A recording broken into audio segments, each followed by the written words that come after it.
ada suatu pemahaman, penjelasan supaya tidak terjadi kerancuan antara stres dan depresi. Saya akan memberi contoh supaya lebih mudah untuk memahaminya.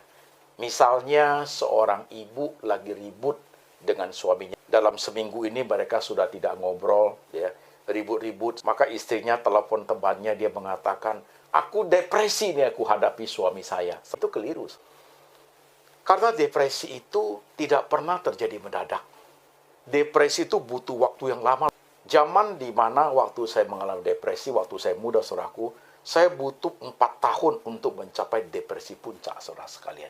Jadi sebenarnya yang dialami oleh ibu itu bukan depresi, saudaraku.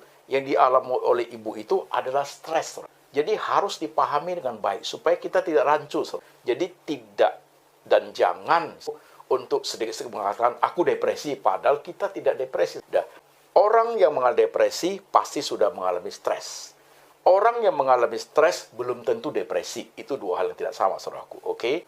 Kalau kita kembali ke Alkitab, penyebab yang paling dasar yang menjadikan manusia stres itu apa? Ternyata, saudaraku, kekhawatiran itu disebabkan oleh anxiety, saudaraku. Jadi kalau kita harus akui, saudaraku, setiap kita mengalami itu, saudaraku. Setiap kita itu malah mengalami itu. Kita tidak bisa bilang tidak. Akan menjadi berkat buat saudara kalau saudara mengerti intinya dengan baik. Bagaimana kita menghadapi stres itu kalau dia datang. Itu jauh lebih baik, saudaraku. Jadi kita bisa menggunakan firman Tuhan ini, saudaraku, seumur hidup dalam hidup kita, saudaraku. Kita bisa praktekkan seumur hidup. Stres itu terjadi, dia mencakup 3 dimensi waktu, saudara sekalian. Dia mencakup 3 dimensi waktu.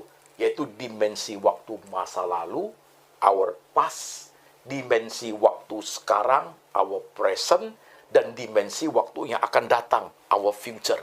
Jadi stres itu, dia berinteraksi di 3 dimensi waktu itu. Hebat sekali, saudara sekalian. Maka kita harus hati-hati. Sekarang saya ambil contoh, saudaraku. Seorang anak gadis yang diputuskan oleh pacarnya, saudaraku, begitu. Menjadi sangat kecewa hidupnya, saudara sekalian. Sudah diputus, katakanlah sudah 6 bulan diputus oleh pacarnya. Tanpa ada sebab tanpa ada alasan yang tepat, pacarnya itu memutuskan secara sepihak seperti begitu saja, saudaraku.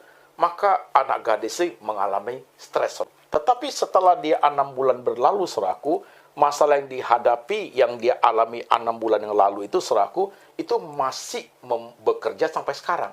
Jadi stres itu terjadi pada dimensi waktu masa lalu. Tetap ada, saudaraku.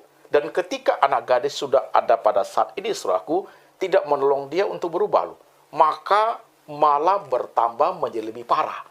Stres yang dulu terjadi pelan-pelan itu sampai sekarang kondisinya malah lebih memprihatinkan. Sehingga, saudaraku, dimensi waktu present ini pun menjadi suatu stres yang menggerogoti hidup dia.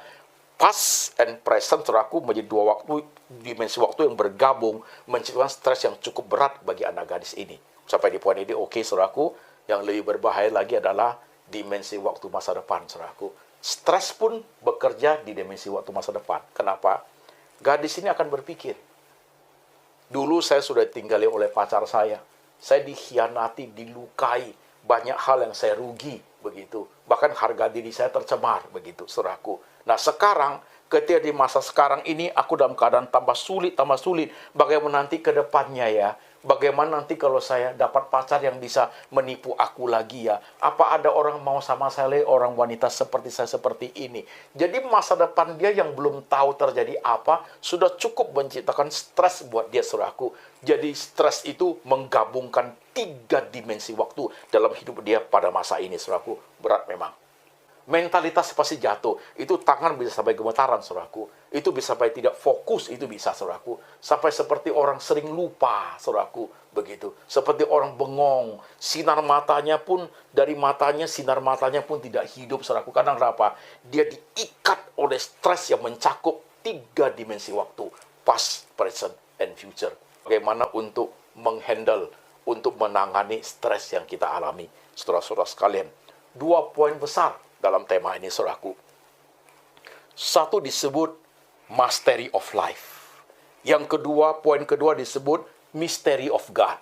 Mastery of life, saudaraku, adalah di tengah semua hidup yang kita alami, suka duka yang kita alami, saudaraku, kita perlu menjadi expert, menjadi master, bahkan menjadi ahlinya dalam menangani, memahami semua peristiwa seluk-beluk yang kita alami. Itu disebut mastery of life, saudaraku.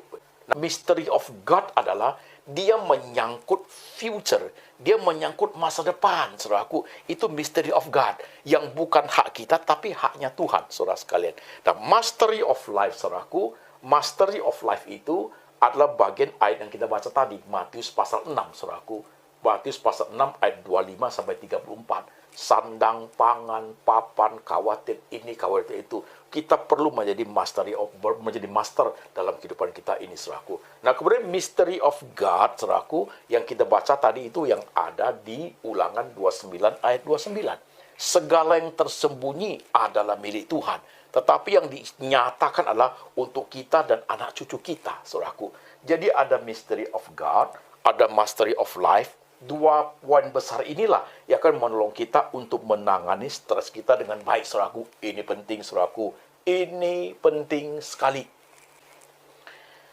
Penjelasan seperti ini tidak serta-merta saudara mendengar urusan saudara sudah selesai. Enggak loh. Karena setiap kasus berbeda tingkat kesulitannya. Saya kasih contoh tadi, anak gadis yang ditinggalkan pacar. Nah, kalau dia tidak menjadi mastery of life, saudaraku, dia merasa apa? Bahwa pacar itu segala-galanya buat dia. Sudah nggak ada orang lain. Dia yang paling ganteng.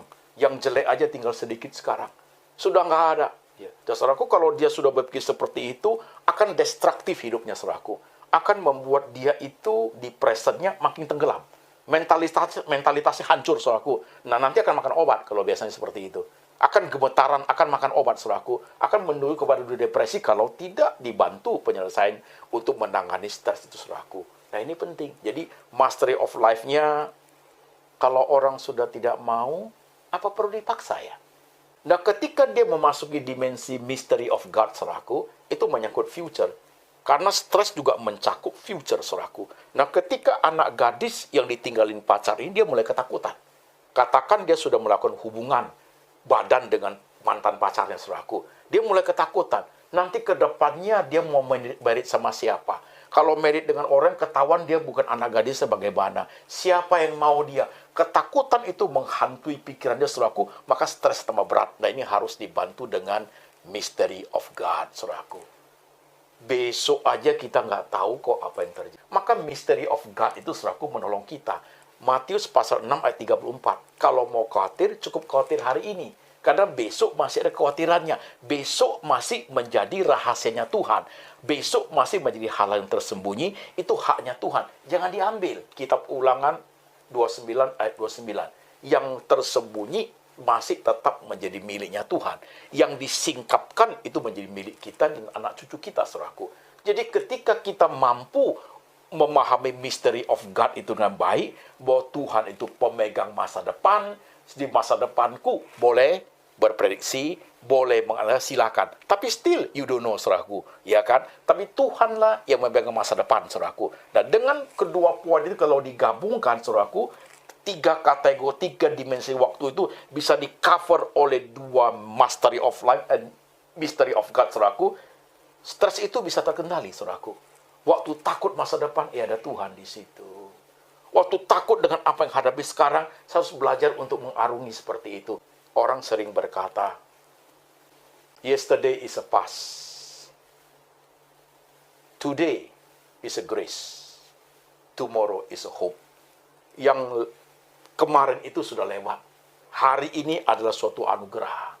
Ke depan itu adalah suatu harapan, saudaraku. Itu menyangkut masalah mastery of life and mystery of God.